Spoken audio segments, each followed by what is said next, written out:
এই পৃথিৱীত সকলোতকৈ ডাঙৰ অপৰাধী আৰু স্বাৰ্থপৰ হ'ল নিজৰ মনটো, যি নিজৰ হৈও আনৰ কাৰণেও কষ্ট পায়।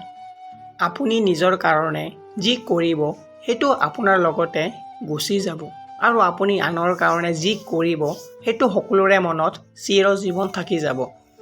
কাৰোৰে পৰা বেছি আশা নকৰিব, কাৰণ যিমানেই বেছি আন্তৰিকতা হ'ব সিমানেই বেছি আঘাত পাব।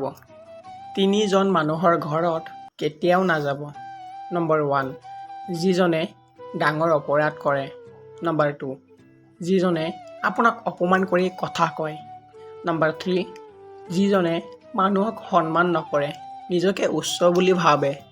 আইনা আৰু সম্বন্ধ দুয়োটাই বহুত ঠুনুকা হয়, কিন্তু দুয়োটাৰ মাজত পাৰ্থক্য এইটোৱেই যে আইনা ভুলতে ভাঙে আৰু সম্বন্ধ ভুল বুজাবুজিৰ বাবে। য'ত আপোনাৰ ভুল নাই তাত তল নপৰিব, আৰু য'ত আপোনাৰ সন্মান নাই তাত নৰ'ব। কোনো পাৰ্থক্য নপৰে এইটোত যে মানুহে আপোনাৰ বিষয়ে কি ভাবিছে।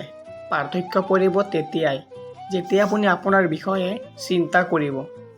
যিজন মানুহে অপেক্ষা কৰিব জানে, তেওঁৰ কাষত এদিন নহয় এদিন সকলো বস্তুৱেই উভতি আহে।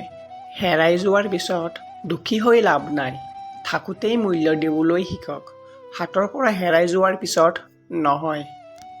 এজন মানুহ যিমানেই প্ৰভাৱশালী বা শক্তিশালী নহওক কিয়, প্ৰিয় মানুহজনৰ কাষত বা প্ৰিয় মানুহগৰাকীৰ কাষত তেওঁ সকলো সময়তেই দুৰ্বল। সময় আৰু আপোনজনে যেতিয়া একেলগে আঘাত দিয়ে, তেতিয়া মানুহ বাহিৰৰ পৰা নহয়, ভিতৰৰ পৰা পাথৰ হৈ যায়। জীৱনটোত সদায় উদযাপন কৰিবলৈ চেষ্টা কৰক, কিয়নো আমি কোনেও নাজানো জীৱন আৰু কিমান বাকী। আৰু জীৱনটোক সদায় নিজৰ মতেই উপভোগ কৰিবলৈ শিকক, কাৰণ মানুহৰ পচন্দটো সময়ে সময়ে সলনি হৈ থাকে। কোনোবাই ইগনোৰ কৰিলে দুখ নকৰিব। মনত ৰাখিব, দামী বস্তুৰ মূল্য সকলোৱে দিব নোৱাৰে। পৃথিৱীখনেই এনেকুৱা, যেতিয়া কাৰোবাক প্ৰয়োজনতকৈ বেছি গুৰুত্ব দিয়া হয়, তেতিয়া সি অৱহেলা কৰিবলৈ আৰম্ভ কৰিব। জীৱনত কেতিয়াও কাৰোবাক পোৱাৰ কাৰণে নাকান্দিব। যাৰ কাৰণে আপুনি কান্দিব তেওঁ কেতিয়া আপোনাৰ নহ'ব, আৰু যি আপোনাৰ হ'ব তেওঁ কেতিয়াও আপোনাক কান্দিবলৈ নিদিব। এনেকুৱা মানুহৰ পৰা সদায় দূৰত্ব বজাই ৰাখক, যিয়ে নিজৰ ভুল কেতিয়াও স্বীকাৰ নকৰে আৰু এনেকুৱা ভাও ধৰে যেন সকলো ভুল আপোনাৰেই।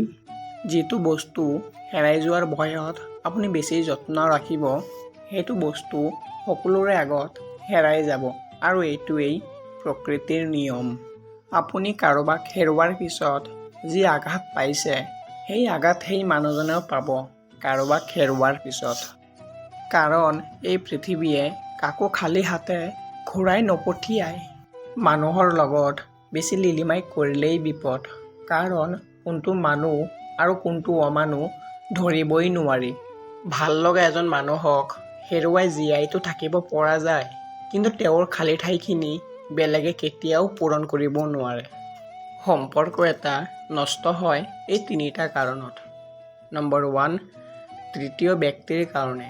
নম্বৰ 2, অতিৰিক্ত খঙৰ কাৰণে। নম্বৰ 3, অতিৰিক্ত অৱহেলাৰ কাৰণে। সকলো বস্তু ইচ্ছা কৰিলেই পোৱা নাযায়। কিছুমান বস্তু পাবলৈ হ'লে ভাগ্যৰো প্ৰয়োজন হয়। আনৰ ক্ষতি কৰিব বিচাৰিলে আপোনাৰো ক্ষতি নিশ্চিত। দুদিন আগত বা দুদিন পিছত, পাৰ্থক্য কেৱল সময়ৰ।